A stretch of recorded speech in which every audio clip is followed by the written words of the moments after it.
Tô rindo porque o Wig aí no ombro. É o Louro José, da Ana Maria É o Braga. meu Eu estou aqui com o dublador do Johnny Joestar, o protagonista da 7ª parte de JoJo's Bizarre Adventure. Oi, gente, eu sou o Vini Stefanuto e estou aqui com o diretor de JoJo Bizarre Adventure de todas as temporadas de JoJo. Como assim? Você me apresenta, eu não te apresento? Tem que te apresentar também aqui, o Pedro verdade, Alcântara, você tem maravilhoso. É Muito isso, obrigado. cara, é incrível. Talvez você esteja vendo essa live gravada no YouTube. Se você estiver fazendo isso, clica no joinha, se inscreve no canal, manda pros seus amigos. Vini, você está muito empolgado hoje? Tô muito empolgado. Aquele sim do SBT. Né? Você muito trocaria a dublagem da parte 7 de Jojo por... Não trocaria por nada. Não Por vou nem nada, completar por essa nada. pergunta. Absolutamente nada. Não.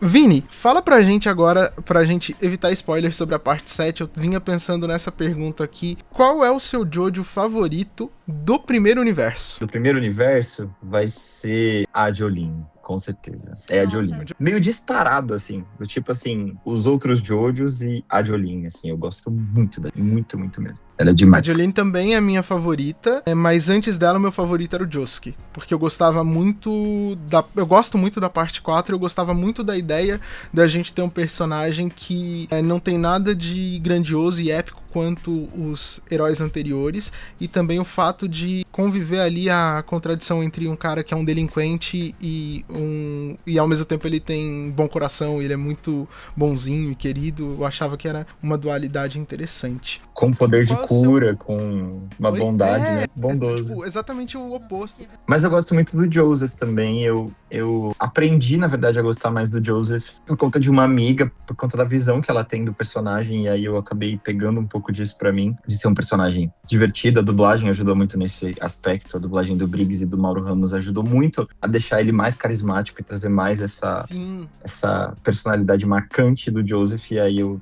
gosto dele. Então, eu acho que depois da Jolene, pode ser o Johnny, a Jolene, e aí eu acho que eu ponho... Antes era o Josuke, mas eu acho que eu ponho o Joseph por conta, especialmente dele mais velho, dele dublado pelo Mauro Ramos. É muito bom, é muito bom. Fez umas coisas ali que não dá pra perdoar, mas... ele é muito carismático, né? Como foi, desde que você dublou esse episódio que tá no ar, pra você guardar segredo?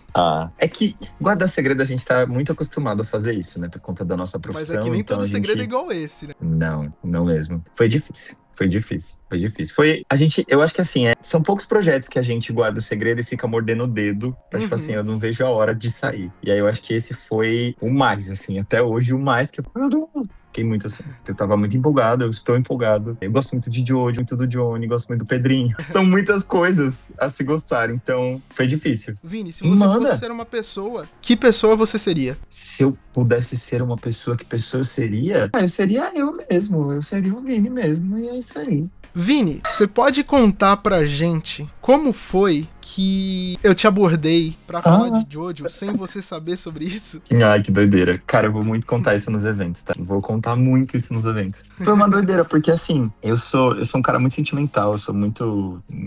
Eu tenho uma maneira de ver a vida que é uma maneira minha, e eu fico emocionado com algumas coisas, eu fico conectado demais a alguns pontos do meu passado que são pontos positivos. Os pontos negativos a gente atravessa e aprende, pega as lições e acabou. E aí um dia a gente tava gravando uma série muito engraçada, que ainda vai sair, inclusive, muito divertida, que coisa maravilhosa. E aí eu saí, a gente tava num clima de risadas e tudo mais, e o Pedro me parou assim, me olhou, sério? Eu falei, nossa, será que eu fiz alguma coisa errada na escala? Ou ele vai dar um toque do tipo assim, não era nessa comédia que eu queria, vamos, sei lá. Eu falei, tá bom. Aí ele falou, o que te faz levantar da cama pra você trabalhar? O que te move na vida? Eu falei, regalei o olho, fiquei com o olho desse tamanho. Falei, gente, que pergunta profunda. Eu nem sei como responder. Aí eu fiquei assim, ó, calculando. Igual a Nazaré Tedesco, o meme da Nazaré. Aí eu parei de pensar e só me conectei com uma parte que é minha. Que é essa parte que é muito minha. E aí eu disse pra ele, eu disse que coisas da minha vida que eu passei, mas essencialmente o que me leva pra frente são os meus sonhos e a minha vontade de realizar coisas que o Vini pequeno não conseguiu realizar e que eu queria muito que ele pudesse ver, que ele pudesse se orgulhar disso. Então, esses sonhos eu queria ver realizados, e disse um monte de outras coisas também que estavam no meu coração ali naquele momento. E aí ele me encarou, eu não entendi a pergunta,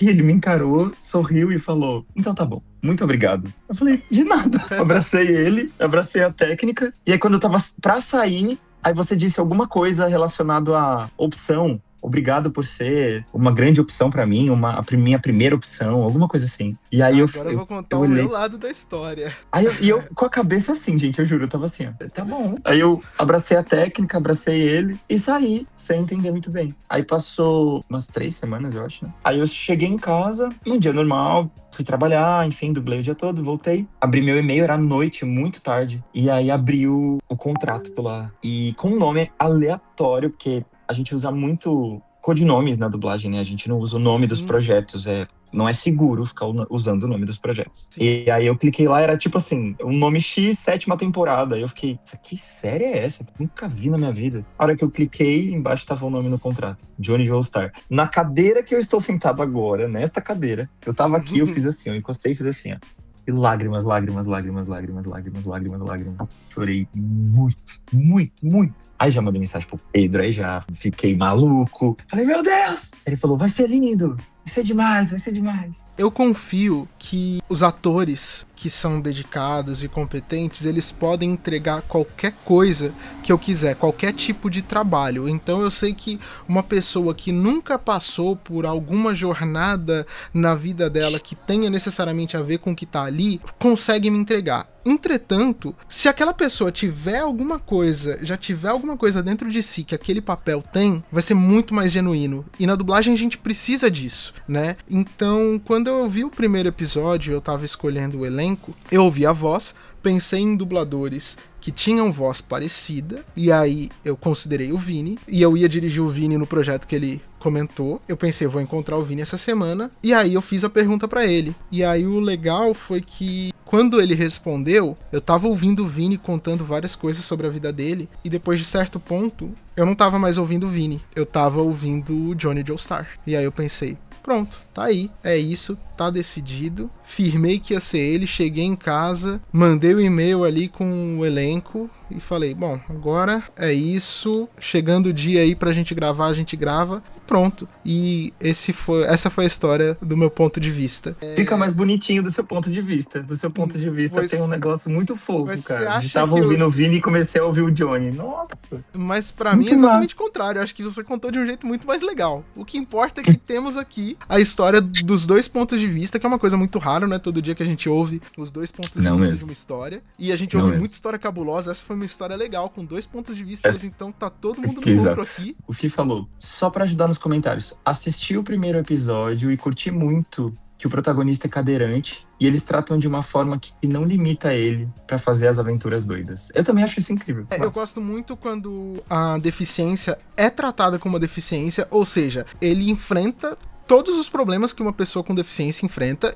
porque infelizmente faz parte da vida, mas ao mesmo tempo aquilo não é um demérito, é tipo um dos desafios. Todo mundo tem desafios. Ah, por acaso ele é cadeirante e é isso daí, e beleza, e a história vai seguir e a partir disso a gente vai ver como é que é, sabe? Isso é uma das coisas que eu acho muito legais em Jojo, e é uma das coisas que me faz ter muito respeito pelo autor, porque o mangá é muito antigo, né? Começou nos anos 80, final dos anos 80, e ele tinha umas ideias muito antiquadas, que quando eu assisto as primeiras partes da obra, quando eu leio o que tem do mangá ali, eu vejo que eu tenho que ter um senso crítico de que essa história é muito divertida, mas tem umas coisas ali com as quais eu simplesmente não concordo. E é divertido mesmo assim, e beleza. E aí ele foi evoluindo como pessoa e evoluiu como autor também, e aí agora a gente tem um cara que tem preocupações completamente diferentes, né? A gente vê ali a primeira parte sendo uma história de, tem o irmão bom e o irmão mau é o que é adotado e é pobre, o bom é o que é rico, e é determinismo total, e na parte 7 a gente começa tendo uma discussão sobre colonização. É muito mais profundo, o negócio é outra história. Vini, há alguns minutos, Dalahai mandou no chat aqui uma pergunta se você tem algum projeto pessoal.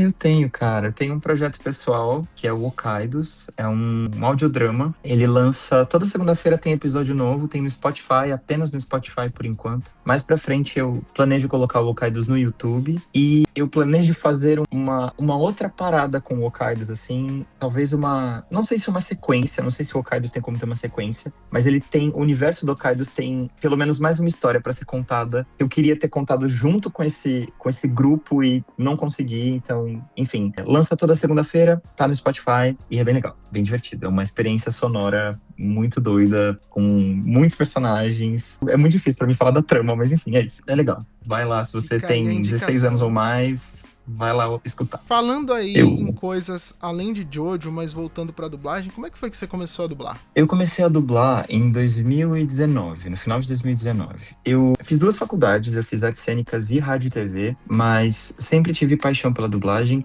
Quando eu era criança, tem uma avó que já trabalhou num estúdio, né, na BKS. Enfim, aconteceu uma coisa com ela relacionada à dublagem e ela não trabalha com dublagem nunca mais. Assim, se afastou de estúdios e tudo mais. Continuou trabalhando como faxineira, mas não trabalhou em estúdios. E aí a dublagem sempre foi uma coisa que eu sempre achei legal, desde criança, sempre achei legal, sempre achei divertido. Mas eu vim de uma família muito pobre, que foi lutando muito pra, enfim, se estabelecer e que não dava muita atenção pra, ele quer ser artista, ele quer ser ator, ele quer... Então era uma coisa mais assim, tem que fazer administração quando for fazer faculdade, hein? Tem que estudar direitinho. E aí essas coisas eram um pouco Tem que negligenciadas. prestar Nada de concurso. terrível, nada de terrível em relação aos meus pais, eles são incríveis, mas eu acho que é uma realidade brasileira e as pessoas só realmente... Hoje tem mudado muito, que é ótimo, mas na minha época, sei lá, eu sou de 96, né? Então, 2003, 2002, era incomum você ter esse apoio para os artistas. Fiz 2 faculdades e aí, em 2017, eu comecei a trabalhar para um estúdio chamado Maximal Studios, que era um estúdio de games. Comecei a trabalhar com o Cristiano Prazeres, que é um cara incrível, é um empresário muito gente boa, que me deu uma oportunidade. E a primeira pessoa da dublagem que eu conheci foi a Fernanda Bulara. Ela foi muito gente boa comigo, ela contando várias histórias, a gente riu muito, enfim. E aí depois eu fui trabalhando com produção. Então eu escalava assim, de mandar mensagem. Oi, fulano, você pode estar horário? Algumas pessoas, inclusive na dublagem, né, começaram como produtores. A gente tem alguns Sim. que Porque, começaram assim. é muito comum que a pessoa que começa na dublagem não consegue se sustentar só com a dublagem. Então tem muita gente que começa a dublar e tem um trabalho em paralelo, né? Às vezes a pessoa não quer se afastar da dublagem e vai trabalhar em algum estúdio. Ou às vezes tem Sim. pessoas que já eram apaixonadas pela dublagem e enquanto estão correndo atrás do sonho de se profissionalizar como ator ou atriz, também aproveitam para conhecer o mercado e se aprofundar e conseguem algum trabalho de produção ou na parte técnica, de áudio e tal.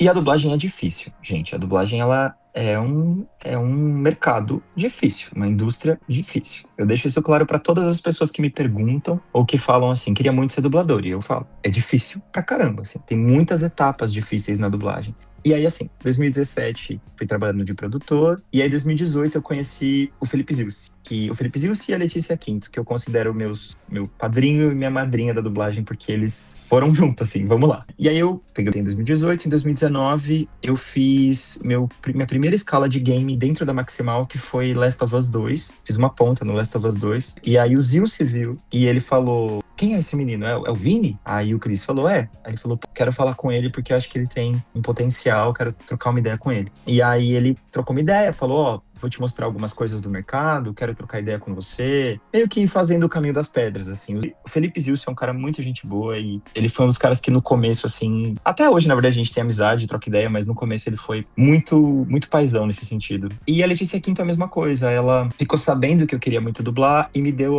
meu primeiro teste na Vox Mundi. E aí, que é um estúdio de dublagem. E desde então, e aí as coisas só foram andando, assim. Não teve muito o pegar na mão. Foi tipo assim, eles me deram as primeiras oportunidades, falaram de mim, e o resto meio que você vai se virando na dublagem. Como se portar, com quais pessoas você consegue se relacionar melhor, com quais pessoas você consegue trabalhar junto, mas não tem uma relação tão boa, e não porque você é inimigo das pessoas, não existe isso, mas porque realmente são personalidades diferentes.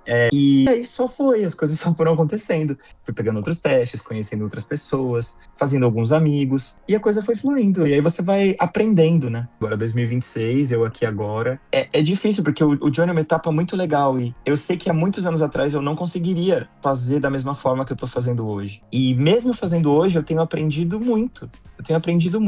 Com muita coisa. Não só sobre a dublagem na cabine, mas sobre o mercado. E muita gente que entra pra dublagem, já é isso que o Pedro falou, já entra achando que, tipo assim, vou viver só disso, ou... Pô, eu fiquei na produção até 2022, até o começo de 2022, fazendo a produção e dublando. E assim, se a gente for parar pra pensar, é meio que assim qualquer coisa, né, que a gente for fazer.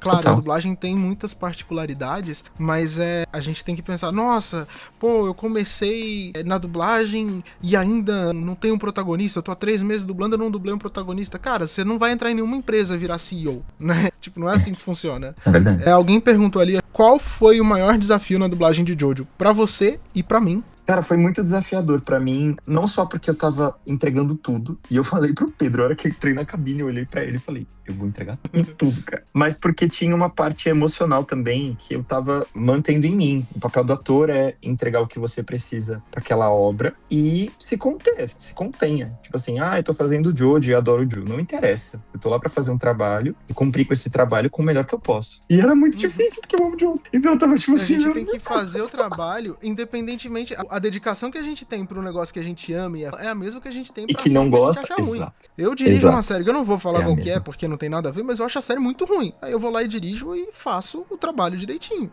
E é isso aí. Sim. E tá tudo bem. Como profissionais, é nossa obrigação entregar com o máximo do potencial em qualquer situação. Não, é que assim, Jojo, independentemente de qualquer coisa, é um projeto, uma produção difícil, porque tem muito personagem, tem a questão de nomenclatura, tem a questão... É difícil, eu acho particularmente difícil trabalhar na dublagem de anime por conta da linguagem de interpretação, então tem muita coisa que é difícil. Mas o que mais me pegou foi o fato de que eu tava ali, quando eu peguei pra dirigir desde o começo, eu tava recebendo ali uma obra que já tinha sido lançada há muito tempo e que os fãs estavam aguardando a dublagem e que cada um já tinha ali na sua mente, no seu coração, o que imaginava que deveria ser aquela dublagem. Né? Cada um tinha um elenco na cabeça, cada um tinha uma adaptação na cabeça, cada um tinha uma linguagem de interpretação na cabeça e ainda por cima eu tava pensando nisso tudo, o que cada um queria e como agradar todo mundo, ou o máximo de pessoas que eu pudesse, ao mesmo tempo que eu respeitava várias decisões que não passavam por mim, coisa de nomenclatura. Para 6 primeiras partes a gente mandou várias opções pros personagens e eu tive que... E aí eu tinha que aguardar a aprovação de voz dos clientes e tal. E aí, como eu lidei com essa dificuldade? Eu lidei com essa dificuldade desencanando totalmente disso e pensei, cara, por mais que ainda esteja dentro daquela história de que a gente tem que se dedicar ao máximo possível, independentemente de ser fã ou não, eu imaginei que eu deveria só dirigir uma dublagem que eu gostaria de assistir. E aí eu fiz, eu segui ali meu coração, eu falei, o que fica legal nisso aqui? Onde que tem que ser mais exagerado? Onde tem que ser menos exagerado? E foi isso, eu fiz o que eu gostaria de assistir. Os stands, os nomes dos stands não foram em nenhum aspecto definidos por mim, porque eles passam por várias pessoas. Passou pela produção do estúdio, que na época era Unidub, hoje mudou de nome pra Ayuno, passou por mim, passou pelo pessoal da Netflix e passou pelo pessoal que é dono da obra ali, né, da Viz Media, e eu fui a pessoa que menos teve poder de decisão sobre isso. O lado do estúdio não tem tanto poder de decisão sobre isso. E geralmente é assim, quanto mais importante é uma obra, menos poder de decisão a gente tem, porque o pessoal que é dono da produção, ou o pessoal que vai distribuir ou exibir, que no caso seria a Netflix, eles tomam várias decisões porque eles pensaram muito a respeito. Por que no japonês eles podem usar nome de música e fora de lá não podem? Simples, porque o japonês tem uma fonética completamente diferente, portanto tem uma escrita completamente diferente, e aí quando... E não acaba sendo o mesmo nome. Não é a mesma coisa, então quando o cara fala, não, eu vou processar que você tá usando o nome da minha música. Não tô usando... E aí ele fala com a fonética japonesa e é uma coisa completamente diferente. Sim. Mas e fora do país? Mas nem todo país fica igual, mas a maioria fica. Mas eles não poderiam conversar caso a caso? Gente, na dublagem de alguns produtos eu tenho que trabalhar com glossário. O glossário de Jojo foi o maior glossário que eu já vi na minha vida, em qualquer obra. Eu já dirigi a localização do segundo jogo lá do Horizon, sabe? É muita coisa, e mesmo assim não tinha um glossário que chegava O nem Harry Potter. perto de Jojo. O Harry Potter, Harry você me dirigiu no Potter. Harry Potter, que era um No glossário jogo gigante do... também, você falou. Um monte de nome que a gente tinha que seguir, tinha coisa que nunca tinha sido citada em livro, era só coisa que tava na internet e nem chegava perto de Jojo, cara. Jojo tem muita coisa, então se eles forem ver caso a caso em cada idioma, não tem dinheiro nem tempo pra advogado pra ver isso. Teve alguém que perguntou lá em cima, eu não vou lembrar quem que teve a ideia de fazer as poses que eu fiz com o Heitor. Ah, sim, mandaram essa pergunta algumas vezes. E foi um pouco os dois, cara. Foi um pouco os dois, assim. O Heitor é um cara maravilhoso. Eu adoro meu Joe Bro. Ele é incrível. E aí, assim que ele soube que era eu que ia fazer o Johnny, ele já minha WhatsApp lotou de mensagens com o Heitor mandando: meu Deus, que demais! Minha nossa, a gente tem que fazer tal coisa, e a gente tem que fazer aquilo. E aí eu fiquei empolgado também, e eu não sabia que era ele, eu descobri que ele que ia fazer o Gyro com ele me falando isso do nada, e a gente começou a trocar ideia. E aí ele falou: vamos fazer essa pose, vamos tirar essa foto. Eu falei: vamos fazer isso aqui então, e se a gente fizesse um vídeo? E aí a gente fez aquela foto, que foi inclusive no dia do aniversário dele, e depois a gente fez o vídeo, que foi num dia aleatório, que a gente tava... Ele tava na Yuno, tava num outro estúdio, e aí a gente coincidiu, e tinha uma amiga nossa que tava na Yuno também, e aí ela falou: eu posso ir pra filmar? E a gente riu muito, gravando esse último vídeo aí que a gente postou, a gente riu muito. Como vocês, dubladores, lidam com a fandom?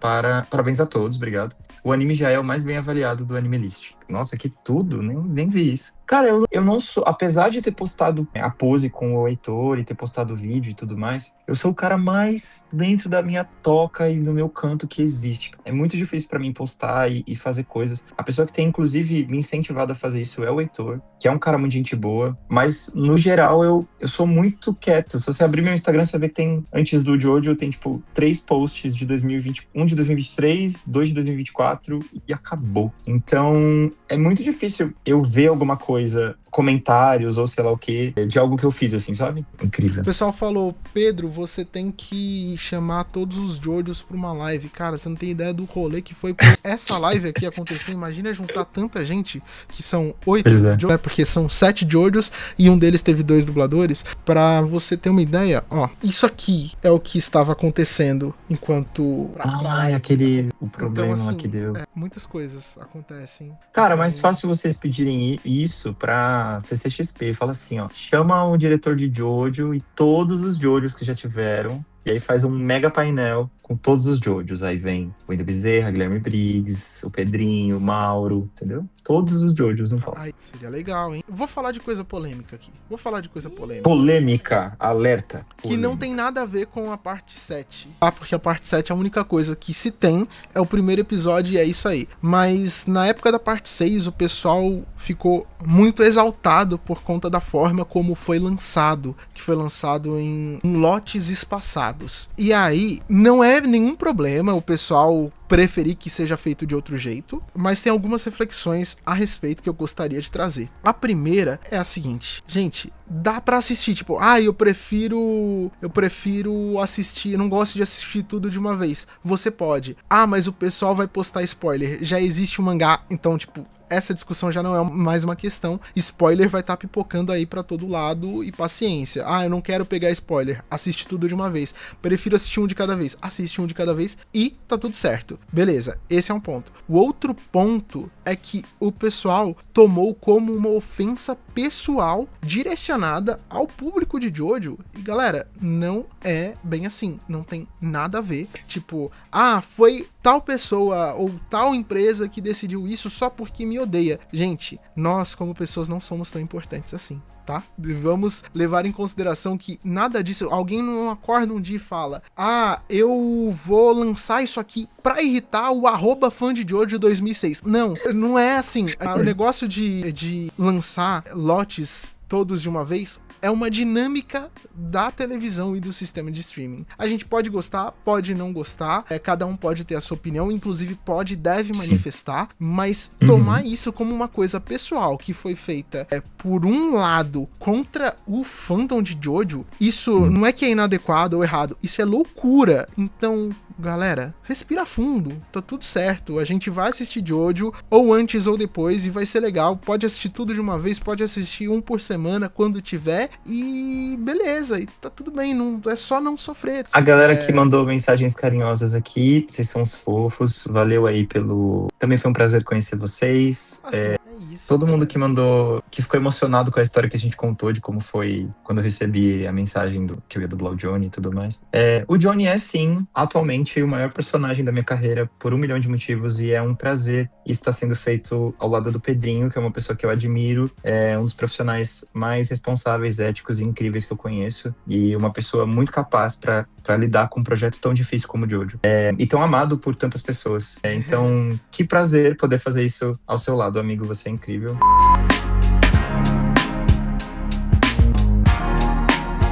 Obrigado vocês todos por esse carinho, porque é isso. Mandem todo esse carinho pro Heitor também, porque o Heitor é demais. E é muito legal ter ele de Joe Bro. Eu tive a ideia de fazer essa... Eu tava com essa ideia de fazer essa live há muito tempo, eu pensei, eu vou mandar mensagem pro Vini e pro Heitor. E aí boa. Acabou que eu esqueci completamente disso e mandei só hoje. E o Heitor não podia. Não, a gente, em algum outro momento, a gente faz os dois juntos e... É ótimo, porque dá pra fazer mais live. Pronto, resolvido. E é isso. Resolvido. E um beijo pra todos vocês. Galera, até a próxima. Yeah!